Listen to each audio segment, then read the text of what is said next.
It seems like nearly every time there's a creative decision that needs to be made at Lucasfilm, they make the wrong choice because so many people working there either do not care or do not know Star Wars. And in the case of the Obi-Wan Kenobi series, which has left fans split once again, with a lot of people singing its praises, but with a lot of other people trying to say, this makes no sense, this destroys continuity, and it destroys some of these character arcs. And now we're learning more about Kenobi and what went into making it, and the person who originally wrote this story back when it was supposed to be 3 movies years and years ago, before that got scrapped, he moved on to something else and they retooled his story, is saying a lot of things that are interesting. Things that had Star Wars or Lucasfilm decided to go that route would likely have been far superior to the garbage that they churned out with Kenobi. We heard him talk about how it was originally supposed to be a movie trilogy. They added a bunch of filler into his movie to make it enough for a Disney Plus series. Well, now he's telling us something else, specifically about a character that so many people had a problem with, and that's Reva. Obi-Wan Kenobi killed off Reva in original script. This is, again, an exclusive interview with the original writer who wrote all of the story treatments for the Kenobi movies before they decided to turn it into a Disney Plus series.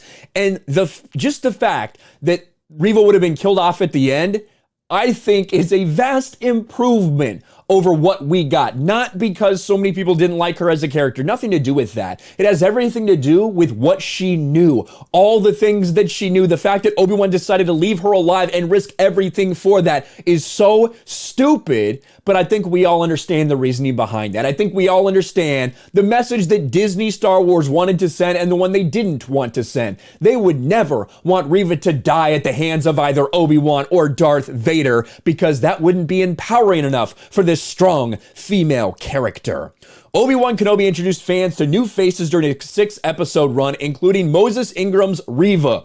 We know Reva got a lot of backlash for her acting, for her spot in the story, for her importance, for everything she knew, for the continuity, a lot of different things. Lucasfilm wanted to paint anyone that didn't like this character as a racist because they continue to attack fans. The finale saw Reva seeking out Luke Skywalker, only for the Inquisitor to return the boy back to the hands of Owen and Beru and tell Obi-Wan she didn't want to turn into Vader, because the only person that could redeem Reva was herself. Of course it was. In an exclusive interview with Nathan Johnson, Obi-Wan Kenobi writer Stuart Beattie discussed the original plans for Reva's character arc. And I had speculated that, if it was originally supposed to be a movie, maybe this character wasn't even involved. I said that the other day. I said if I were a betting man, Reva probably wasn't even involved because it wouldn't make sense in that movie. Knowing this makes more sense because Reva was supposed to be a much different character.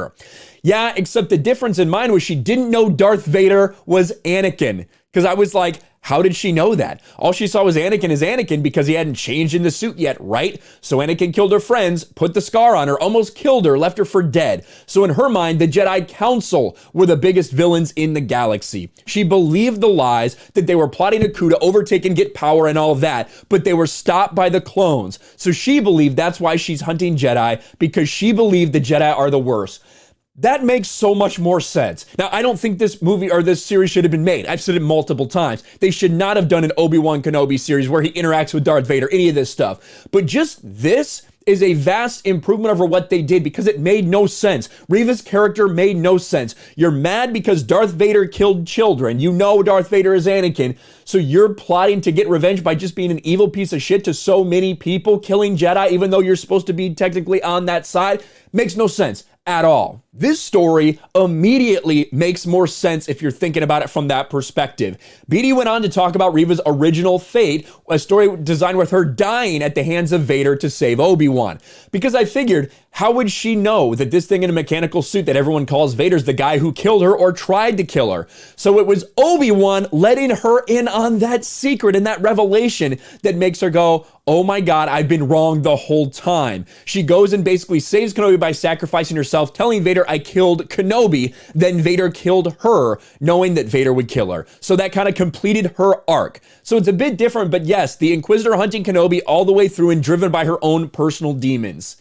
That makes more sense. How does Lucasfilm, time and time again, when they're presented with things that, even if I don't think they should tell this story, that's not the short story they should tell. This would be vastly superior and make more sense to the story they wanted to tell. That way, not a random person who knows that Darth Vader is Anakin Skywalker, who's interacted with Kenobi, all this stuff, isn't just wandering around the galaxy. But we know the agenda that's at play. They probably just wanted to turn it into a spin-off series. That's why they kept her alive. That's why they changed her story. That's why they made it not make sense. And no, I'm not necessarily the biggest fan of Reva sacrificing herself to allow Obi-Wan to continue his mission. Basically, the only reason that any of this is allowed to happen is because Reva sacrifices herself. That's what I guess they would do at the beginning of this series, because I thought even they couldn't be dumb enough to keep her alive. But again, this is Disney Star Wars. He said he thought the third sister had a vital role to play, but felt she had to die. Yeah, killed by Vader. I wanted the story. I wanted her story to end. I wanted Reva to play her part, which was essentially at the end, she was the one that allowed Vader, told Vader to stop hunting Kenobi. She ended the obsession Vader had with Kenobi,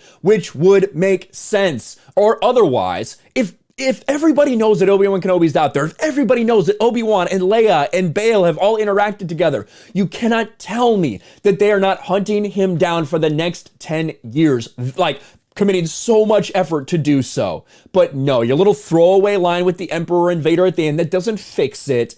This makes more sense. But of course, the people working there, the people working at Lucasfilm, the people that are controlling Disney Star Wars, they either don't know what they're doing or they hate Star Wars, which is why they make the decisions that they make. Reva was supposed to die. It would have made way more sense. She didn't know all the things that she supposedly knew in this series. But Disney decided they want to change things a little bit. They wanted to make it more of a story about her and redeeming herself and telling Obi-Wan all of these things and confronting Vader and all this stuff, but they didn't want her to die. Pathetic, but that's Lucasfilm. Let me know your thoughts in the comments below. Smash a like button, subscribe to the channel, ring the bell for notifications, share this video out there, and I'll talk to you later. Thanks for watching, everyone, and a huge shout out to my patrons. I appreciate you guys so much. Want to follow me on Twitter or Instagram? Check out the description below. You'll find links to my P.O. box and my Patreon as well. And I'll talk to you guys later.